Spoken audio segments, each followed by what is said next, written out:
देतात, मग काही लोक नाही बोलू देतात. मित्रांनो, असं नाही का तुम्हालाच नाही बोलतात. नाही बोलणं लोकांचा अधिकार आहे, हक्क आहे, स्वातंत्र्य त्यांचं. परंतु तुम्ही जेवढं नाही ऐकतात आणि नाही सहल काही तुम्हाला सवय पडते, तर अशी वेळ येते.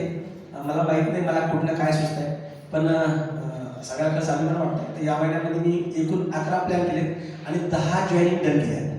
आता मला नाही म्हणतात, सगळं पण नाही म्हणते, उमेशला पण लोक नाही म्हणतात, बिल्डर्सला पण नाही म्हणतात, त्यांचा अधिकार आहे. पण नाही म्हणल्यानंतर थांबण्याचा आपल्याला काय पर्याय? नाही पचवण्याची शक्यता आपल्याला येते, ती मीटिंगमधनं, असोसिएशनमधनं, सिटीमधनं. आणि 100% नाही नाही ऐकल्यानंतर 100% सुद्धा आपलं ते होवायची. Very good.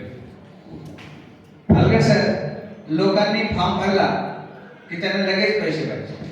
2 महिने झाले सर जॉईन करून काय आले नाही, असे काही लोकांचा प्रश्न असतो. हालांकी आता पैसे येतात, CSIचा पैसा येतो, त्याच्यानंतर स्ट्रॉंग स्टार्ट इन्सेंटिव्हचा पैसा येतो. लोकांना 2-3 महिन्यात आता पैसे आले. पण काही लोकांना असं वाटतं की जसं आता काही पाठीमागे नवीन लोक आलेले मी बघितले, एवढ्यावर आलं सर तुम्ही, हे लोक आले, तर त्याच्यातून एक व्यक्ती असा असेल जो येवल्याचा मेन लीडर असेल, बरोबर. आणि त्याच्यासोबत जे लोक आलेले असतील ना, तर कदाचित जसं मी पहिल्या मीटिंगला गेलो होतो, तर ज्याने मला बोलवलं मी त्याच्यावर उपकार करायला गेलो होतो. पहिल्या मीटिंगला जेव्हा मी गेलो होतो, ज्याने मला बोलवलं मी त्याच्यावर काय करायला गेलो होतो? उपकार करायला गेलो. मग हे लोक मीटिंगमध्ये येणार, 1-2 मीटिंग अटेंड करणार आणि काय सर अकाउंटला तर पैसे येत नाही, म्हणजे लोकांना लगेच पैसा पाहिजे. याच्यावर तुमचं काय उत्तर आहे? निसर्ग नियमाविरुद्ध आपल्याला चालता येत नाही. निसर्गाचा नियम आहे, कुठल्याही ग्रोथला वेळ लागतो. जर ते कायमस्वरूपी टिकायचं असेल तर, नाहीतर पण टाकून घ्यायचं लगेच पैसा. सिंपल आहे. कारण ह्या बिझनेस मध्ये बीज लावल्यानंतर, जसा मगाच एक वाक्य ऐकलं होतं मी सुनील पवार सरांचं, बीज लावून गेलो होतो, आज त्याचं मोठं वृक्ष होताना बघताय. तर हे आहे या बिझनेस मध्ये, तुम्हाला संयम खूप गरजेचा आहे. एका रात्रीतून श्रीमंती फक्त एका वेळेला येऊ शकते, मी जसं सांगितलं तसं. पण तुम्हाला जर आयुष्यभरासाठीची पिढी दर पिढीचं उत्पन्न करायचंय, तर पेशन्स असणं खूप गरजेचं आहे, संयम असणं खूप गरजेचं आहे. ह्या व्यवसायानुसार मी जितक्या कॅसेट ऐकलेल्या आहेत, जेवढ्या कॅसेट ऐकलेल्या आहेत, त्याच्यातून सगळ्यांनी हाच विश्वास दिलेला, बोध दिलेला आहे की हा व्यवसाय तुमच्या पिढी दर पिढीला खूप मोठा करतो आणि 3 पिढ्या बसून खातात तुमच्या. तर त्याच्यासाठी तुम्हाला वेळ लागणार. निंबार आठवड्याचा प्लॅन दाखवत होते, प्लॅन दाखवता ते समोरच्याला बोलले की तुम्ही जर या बिझनेस मध्ये काम केलं ना, मोठं यश येईल. मी अशा लोकांना पाहिलं की त्यांनी हॅम्बेमध्ये काम करून स्वतःचं विमान घेतलंय, तर समोरची व्यक्ती हसायला लागली होती. तर मी असं ऐकलंय निंबाने लोकांना सांगताना की या हॅम्बेमध्ये काम करून काही लोकांनी विमान घेतलंय, खरंय काय? 100% सर. 400 लोक आहेत जगामध्ये का त्यांनी विमानं घेतलेली आहे स्वतःची. जेव्हा मी नेस्टर ॲगरांना ऐकलं, खूप उशिरा ऐकलं कदाचित, तर त्यांनी डेस्टर ॲगर हे जी व्यक्ती आहे, त्यांनी एकदा ॲम्बेने त्यांना विचारलं की सर तुम्हाला मी चेकने पैसे देऊ का कॅशने देऊ? त्यांनी सांगितलं की मला एकदा कॅश हवी आहे. तर संपूर्ण स्टेजवर पैसे होते. त्यांनी याच्यासाठी सांगितलं होतं, काळ्या झाली पाहिजे की यांना समजलं पाहिजे की हा पैसा ॲम्बे देते, तो कर्माचा देते.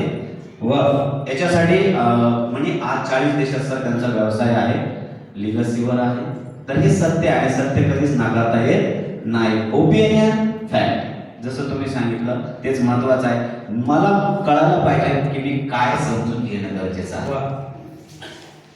कसं तुम्हाला माहिती आहे का, वी आर इंडियन पीपल.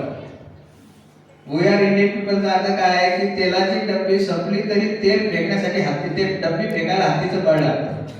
मला आठवतं की आमच्या घरी आठवडे बाजाराची भजी आणि शेवची पुडी यायची ना, तर तो जनरली तो पहिले त्याला हलवाई म्हणायचे. तो असा कागदाला धागा गुंडाळून द्यायचा. माझी आजी काय करायची, ती शेवची पुडी हातात घेतली का, ती धागा पहिले घ्यायची आणि हाताला गुंडाळायची आणि त्याचं ते झालं का मग घरात कुठेतरी असं पुसून ठेवायची. मी तिला विचारलं असं का, पुढे कुठेतरी कामाला लागेल. घरामध्ये मी बघायचो त्यावेळेला सगळ्या औषधांच्या बाटल्या, औषध संपलेले पण सगळ्या बाटल्या अशा भिंतीवरती एका पाठीवर ठेवलेल्या असायच्या.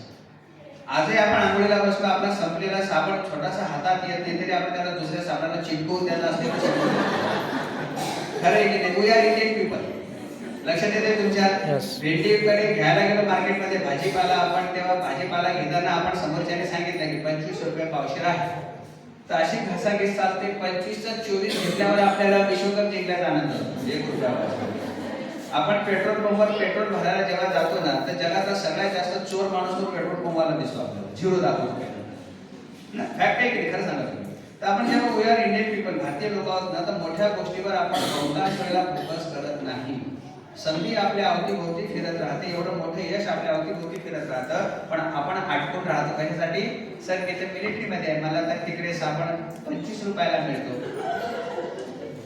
नाही, मला तिकडे 25 रुपयाला मिळतो, पण तुमचं साबणचं सर मला 50 रुपये मोजायचे, तुम्ही काय करू? 25 रुपयाचा साबण वापरून आयुष्यभर गरीब राहणं चांगलं की 50चा साबण वापरून श्रीमंत होणं चांगलं? अरे बोला. 50 वापरून श्रीमंत. खरं आहे की नाही? पण आपण अटकतो कशात? आणि बिझनेसमॅन ऑफर देतो आणि कस्टमर ऑफर घेतो. आपल्याला अप टू 50% दिसलं की आपण आतमध्ये घुसून जातो. मग समोरचा म्हणतो 5% डिस्काउंट. तुम्ही बाहेर तर 50 लिहिलंय, तुम्ही वाचलं नाही, अप टू 50 आहे. 50% ऑफर आहे, 50% नाही. तुम्ही जे घेतात त्याच्यावर 5% आहे. तर आपली अशी फसगत होती. तर आपल्याला ना आपल्या थॉट प्रोसेस मध्ये ना मोठा बदल करायचा. तुम्हाला माहिती आहे, मी जेव्हा कॉलेजला प्राध्यापक झालो, माझ्या गावातून मी असा पहिला होता, त्याच्यामुळे मी मागे माझी डिग्री पुढे चालते.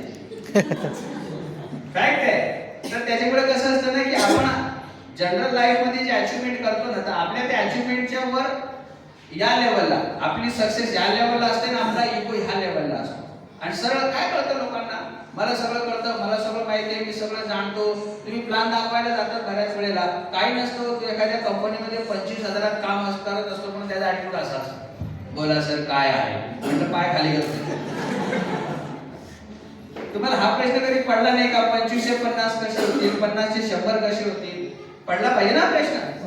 तुम्हाला आंब्यावर एवढे प्रश्न पडतात, सर कंपनी चालेल का, लोक प्रोडक्ट घेतील का, प्रश्न पडतो की नाही? पण तुम्हाला हाही प्रश्न पडायला पाहिजे की सर माझं उत्पन्न 50,000 आहे, तर 1 लाख का नाही? हा प्रश्न का नाही पडत तुम्हाला लोकांना? मरलो आम्ही, लग्न करून 25 वर्ष झाली, मुक्तिधाम भक्तिधामच्या पलीकडे गेलो नाही, तर हाही प्रश्न पडला पाहिजे की का नाही केलो आपण? पडला पाहिजे की हा प्रश्न? मुलाला शिकवायला पाहिजे, त्या शाळेत शिकवतो, ह्या शाळेत, हा प्रश्न का नाही पडत? रेमंडचे कपडे घ्यायला गेलो, नाही घेतायत, हा प्रश्न पडला पाहिजे तुम्हाला. तुमच्या आर्थिक परिस्थितीला तुम्ही तुमच्या परिस्थितीने तुम्हाला जाब विचारला पाहिजे की नेमकं चुकतंय कुठं. एसटी बस मध्ये केवळ रुमाल टाकून स्वातंत्र्य मिळत नाही.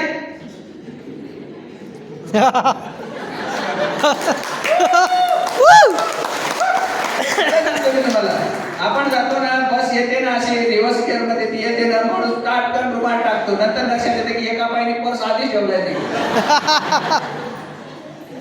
आणि त्याच्यात काही बस एक्सपर्ट असे असतात ना की तुमचा रुमाल होतो दुसरीकडे टाकतात बसतात. बस एक्सपर्ट लोक असतात, तिकडे काय नव्हतं तुमचं. तर हा संघर्ष काय, तुम्ही कार नाही घेऊ शकत. हा संघर्ष काय तुमचा, तुम्ही कार नाही घेऊ शकत. तुम्ही कार का नाही घेऊ शकत? कारण तुम्हाला सगळं माहिती आहे. तर ह्या सगळ्या गोष्टी बदलल्या पाहिजे. रवींद्र राठोडकडे काही नव्हतं, 70,000चा EMI होता, 70,000 रुपये पगार होता मला त्यावेळेला.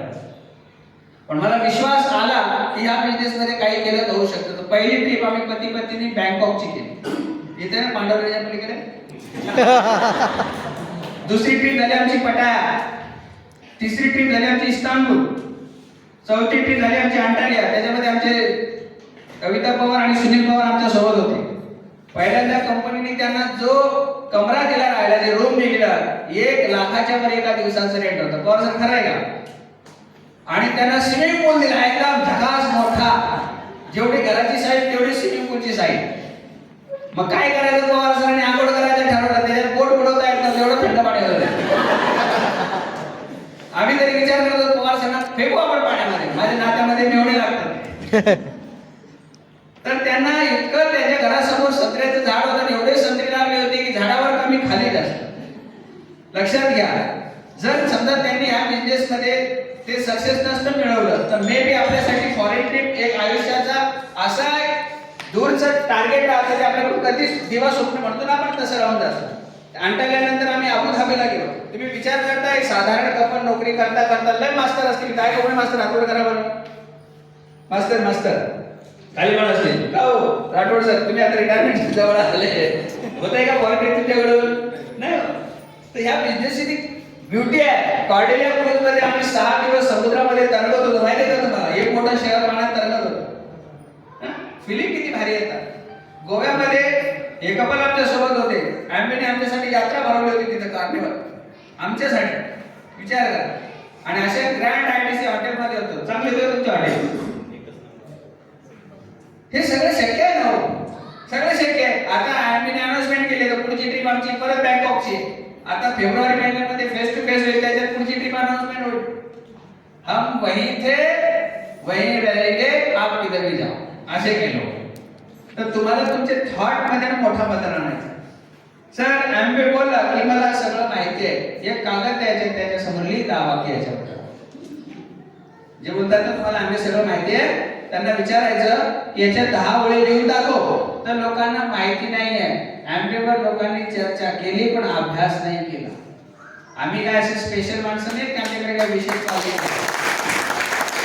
हा पण एकच गोष्ट आहे की पिछा सोडायचा नाही, पिछा सोडायचा नाही. आणि बऱ्याच वेळेला बघा तुम्हाला असं वाटतं आता जालन्याची टीम एकदा जालन्याला आवाज करा बरं. आता जी टीम कल्याणला आली होती मीटिंग, परत त्याचा नाशिकला आली. काय येड लागले तुम्हाला, कशाला फिरताय असं बोलत असते तुमचे नातेवाईक, बोलतात की नाही? द्यावं त्यांना माहिती आहे का? सुरेश तुमचं नाव, तुमचं प्रोफेशन, तुमचं शिक्षण सांगा एका लोकांना. Thank you God.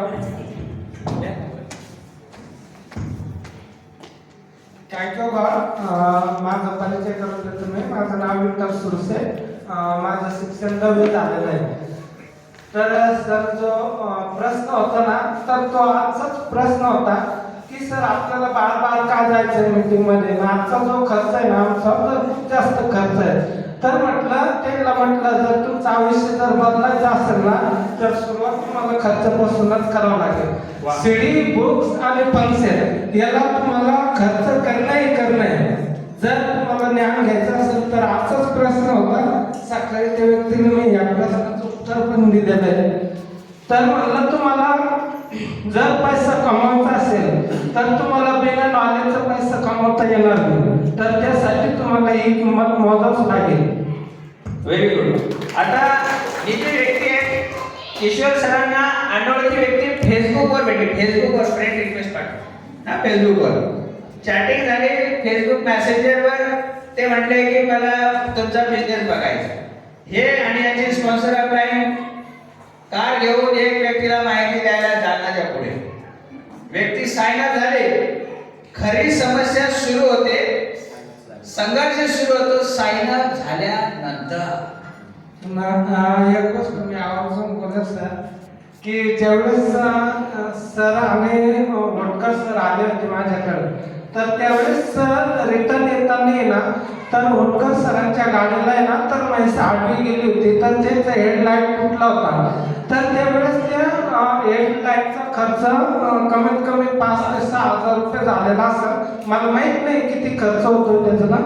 पण ज्यावेळेस मी डिस्कशन केलं आमच्या मॅडम सोबत, तर म्हटलं येण्याचा खर्च त्यांचा कमीत कमी 4 ते 5 हजार रुपये असेल म्हटलं. आणि हा पण खर्च आहे. परत 8 दिवसांनी मला ते फोन करतायत की आम्ही येतोय परत. तर म्हटलं हा म्हणजे खूप खर्च आहे, म्हणजे सर्वसाधारण व्यक्तीला पडणारा प्रश्न आहे. तर म्हटलं हे आपलं वर्षाची इन्कम म्हटलं 10,000 रुपये, एक ट्रिपला 10,000 रुपये खर्च करू शकता, म्हणजे या बिझनेस मध्ये काहीतरी आहे. त्यावेळेस मला एकदम यांना प्लान दाखवायला गेलेले लोक 5-10 हजार रुपये एका ट्रिपला खर्च करतात आणि जाऊन काय यांना प्रोडक्ट विकले नाही त्यांनी. यांच्याकडून चेकवर सही घेतली नाही, पैसे नाही घेतले. आधार कार्ड, पॅन कार्ड घेऊन त्यांचं साइन अप रजिस्ट्रेशन केलं आणि परत म्हणतात की आम्ही 8 दिवसांनी परत येतो. म्हणजे हे म्हणतात की परत अजून खर्च करायचा आहे. हे जर या बिझनेसमध्ये एवढं खर्च करायला तयार आहे तर या बिझनेसमध्ये निश्चित काहीतरी आहे. त्याला म्हणतात डिप्लोमॅटिकली थॉट प्रोसेस. आणि बुद्धीपणा वापरला आहे, नाही टाळावा पाहिजे. आता यांचा बिझनेस जालन्यामध्ये सुरू होतो. ते शिक्षण काय सांगितलं साहेब, एकदा रिपीट करा. 10वी. आणि आमच्या मॅडमचा अंगुठा. बागल सर फोन घ्या हातामध्ये. सर माहिती हातामध्ये. आणि 10वी शिकलेल्या माणसाच्या बिझनेस मध्ये कोण कोण लोक येणार आहे का सगळ्यांना सांगा बरं. आमच्या बिझनेस सरांच्या बिझनेस मध्ये बँकर आहे, शिक्षक आहे, इंजिनियर आहे, डॉक्टर पण आहे. त्यांचं शिक्षण 10वी आहे. अरे येड्याओ, बिझनेस तुम्हाला करायचाच नाहीये, जे येतील ते करतील, पण तुम्ही व्यवस्थित तर करा.